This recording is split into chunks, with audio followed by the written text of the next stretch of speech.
Koľko problémov vie narobiť bodka? Napríklad v diktáte na základnej škole je to bez bodiek za 5. Čo ale znamená bodka pri posielaní e-mailov na Gmail adresy?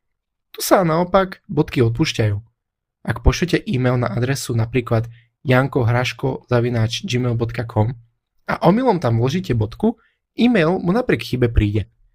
A teraz už asi tušíte, kam tým mierim. Áno, podvodníci prišli na spôsob, ako zneužiť aj takúto drobnosť. Vedia si vytvoriť nový PayPal účet na vašu e-mailovú adresu. Vám príde potvrdzovací e-mail, aj keď do vašej e-mailovej adresy vložili bodku. Keďže mail pochádza priamo od PayPalu, vystraší asi každého.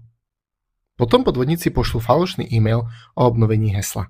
A keďže bol prvý mail legitímny, väčšina ľudí v strese už nekontroluje, či aj tá druhá adresa od osielateľa legitímna. Ak obeť klikne na falošný odkaz a zadá svoje heslo, prichádza o účet a o peniaze. Čo teda odporúčam?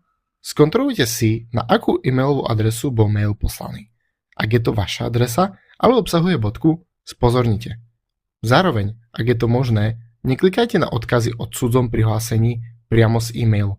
Vo väčšine služieb si viete pozrieť záznamy o prihlásených zariadeniach aj s ich polohou priamo v aplikácii alebo v nastaveniach účtu.